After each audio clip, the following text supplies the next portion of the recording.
किसानों के ट्रैक्टरों पर जीपीएस और ब्लैक बॉक्स अनिवार्य करने के फैसले का विरोध शुरू हो गया है। बुल्ढाना जिले के मोटाला तालुका में कांग्रेस और किसान प्रकोष्ठ ने मिलकर ट्रैक्टर मार्च निकाला।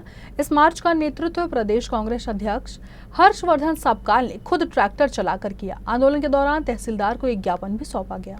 मोटाला तालुका में कांग्रेस और कांग्रेस किसान प्रकोष्ठ ने किसानों के साथ मिलकर ट्रैक्टर मार्च का आयोजन किया।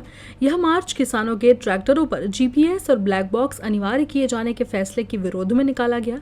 प्रदेश कांग्रेस अध्यक्ष हर्षवर्धन साबकाल ने स्वयं ट्रैक्टर चलाकर इस आंदोलन का नेतृत्व किया। मार्च के दौरान कांग्रेस कार्यकर्ताओं के साथ बड़ी संख्या में किसान भी शामिल हुए और उन्होंने इस फैसले को किसान विरोधी बताते हुए सरकार के खिलाफ नारेबाजी की।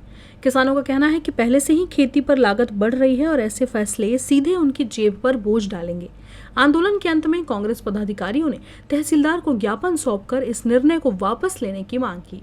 आज रोजी मोतार तालुका काँग्रेस कमिटी व किसान तालुका काँग्रेस कमिटी या दोघांच्या संयुक्त विद्यमाने आज शेतकऱ्यांचा आम्ही हा ट्रॅक्टर मोर्चा आयोजित केला होता।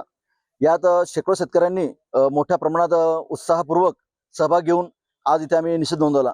शासनाने जो काही हा निर्णय घेण्याचा जो त्यांचा प्रयत्न आहे, आज त्याची शेवटची तारीख होती तक्रार नोंदवायची, ऑब्जेक्शन घ्यायची, तर त्या दृष्टीने आम्ही हा इथे आज मोर्चा आयोजन केला। ह्या मोर्चाचा मुख्य उद्देश की शेतकऱ्याकडे आजच्या स्थितीमध्ये या पाऊस अगदी पावसा लहरीपणाचा आहे, त्यानंतर शेतकऱ्यांना लागणारा खर्च आणि त्यातून जरी मेहनत घेऊन त्यांनी काढलेलं उत्पन्न आणि त्याला मिळणारा रास्त भाव हा भाव बघत असताना सगळं आजची शेतकऱ्यांची परिस्थिती ही अशी नाहीये की शेतकऱ्याने त्या ट्रॅक्टरला तो ब्लॅक बॉक्स आणि जीपीएस बसवण्यासाठी 50 ते 70 हजार खर्च करावा, ही शेतकऱ्याची आजची ताकद नाही। आणि जर शासनाला एवढी शेतकऱ्यांची काळजी आहेच तर शासनाने स्वतःच्या खर्चाने शेतकऱ्यांना हा ब्लॅक बॉक्स बसवून देण्यात यावा, जीपीएस बसवून देण्यात यावा।